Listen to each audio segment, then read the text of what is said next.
మీరేం ఆలోచిస్తున్నారో నాకు తెలుసు. మీరొక మెట్టు దిగి మావయ్య వాళ్ళని అడగండి. కానీ ఒక తండ్రిగా మీ కూతురును మంచి కుటుంబంలో అబ్బాయికిచ్చి పెళ్లి చెయ్యాలి అనుకుంటారు.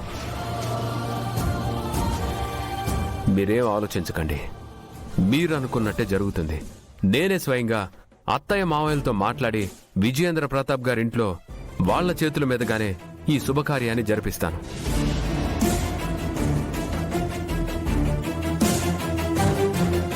నా చెల్లి సంతోషం కోసం ఈ మాత్రం చేయలేనా? కుటుంబం లేనివాణ్ణి. కుటుంబం విలువేంటో నాకు బాగా తెలుసు.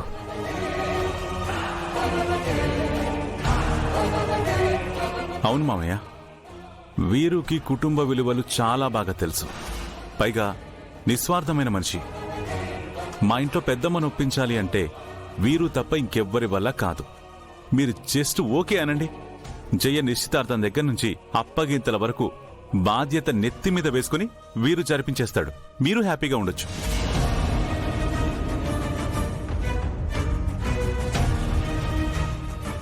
థ్యాంక్స్ ఫర్ యువర్ సపోర్ట్ బావా.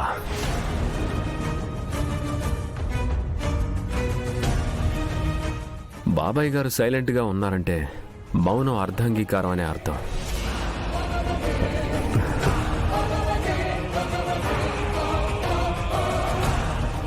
ఇక జరగబోయేది నేను చూసుకుంటాను బాబాయ్ గారు. వెళ్ళొస్తాను పిన్ని గారు. మంచిది వీరు. బాయ్ జయ.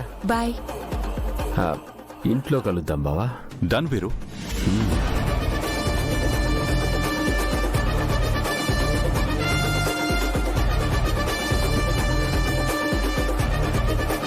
మామయ్య, ఇప్పుడున్న ఈ సిచ్యువేషన్లో మీరు అకాడమీకి వచ్చే మూడ్లో లేరని నాకు అర్థమైంది. సో నేను గంగని తీసుకుని అకాడమీకి వెళ్తాను. అతయ్య, నువ్వేం టెన్షన్ పడకు, అంతా మంచి జరుగుతుంది. పదండి.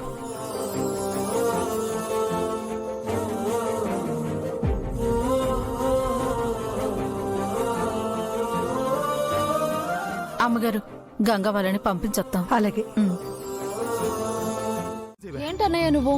నేను ఇంత టెన్షనింగ్ లో ఉంటే నీకు కూలింగ్ వాటర్ కావాలా? నాడు ఫ్రిడ్జ్ ఓపెన్ చేయమంత కూలింగ్ వాటర్ కోసం కాదే, బావ నాకు పెట్టే ట్యాంక్స్ తట్టుకోలేక తలట్టుకెళ్ళి అందులో ఎడదామని. నువ్వేమో ఫ్రిడ్జ్ లో తల పెట్టేస్తావు. నాకైతే టెన్షన్ తో బిర్యానీ తినాలనిపిస్తుంది. మా తల్లి,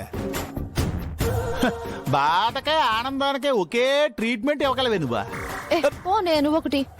గంగా, కాఫీ అడిగాను, ఇంతవరకు ఇవ్వలేదు. అయ్యో సార్, మర్చిపోయాను. ఈ మధ్య నీకు చెప్పిన పనుల కన్నా చెప్పని పనుల మీద కాన్సన్ట్రేషన్ ఎక్కువైపోయి మతి మరుపు కూడా స్టార్ట్ అయిపోయిందనమాట. అరే ఎక్కువ అవుతాయి బావా, నువ్వు పెట్టే ట్యాంక్స్ కే మేము ఇద్దరం కుడితిలో పడ్డ ఎలకలాగో కొట్టేసుకుంటున్నాం. ఆ మాత్రం ట్యాంక్స్ లో మతి మరుపు ఉండదేటి? నాకు తెలియక అడుగుతాను, అసలు మీ ఇద్దరికి ఎందుకు టెన్షన్? ట్యాంక్స్ ఎందుక? విశ్వనాథ్ సార్ ఇంట్లో జరిగిన సీన్ దగ్గర నుంచి మన ఇంట్లో జరిగిన సీన్ వర్క్ నువ్వు ఇచ్చిన ట్విస్టులు మామూలు ట్విస్ట్ లేడు బా. నువ్వేటి ఆ వీరుకి సపోర్ట్ సైట్స్ వేటి, పైగా జైగొండకు పెళ్లి చేయాలని కొట్టవేటి. దీని వెనకాలంతా మీ ప్లానింగ్ వేరే ఉందని నాకు అర్థం అయింది సార్. అసలు మీరు ఏం ప్లాన్ చేస్తున్నారో చెప్పండి సార్. ప్లీజ్ సార్ చెప్పండి సార్. చెప్పా చెప్పు ప్లీజ్. చెప్తాను, జాగ్రత్తగా వినండి. యాక్చువల్ గా ప్లాన్ ఏంటంటే, మీరు బాగా టెన్షన్ పడుతున్నారా? అమ్మా, మామూలు టెన్షన్ కాదు సార్. అవును బా. ఓకే, యాక్చువల్ గా ప్లాన్ ఏంటంటే, రేపు చెప్తాను. అప్పటి వరకు కుడితిలో పడ్డ ఎలకల్లాగా గిలగిలా కొట్టేసుకోండి. కాఫీ పడరా. ఇంకా లాభం లేదు చెల్లె, నాన్న అర్జెంట్కి వెళ్ళి ఫ్రిడ్జ్ లో డీప్ ఫ్రిడ్జ్ పెట్టేస్తాను. అప్పుడు కలిసి అల్లరిదే నా తల్లో వేడి.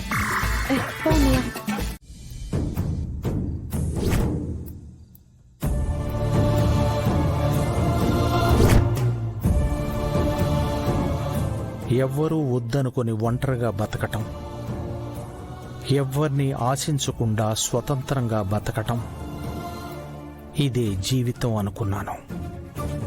కానీ కుటుంబం లేని కారణంగా నా కూతురికి పెళ్లి చేయలేకపోతే నేను అందరి దృష్టిలో ఒక అసమర్థపు తండ్రిగా మిగిలిపోతాను.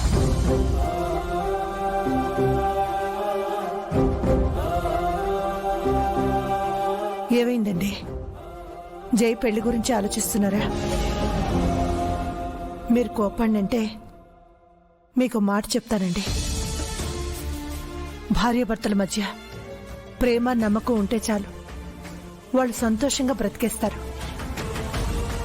కానీ వాళ్ళకి ఏదైనా సమస్య వస్తే ఒకరికొకరు అండగా నిలబడతారు.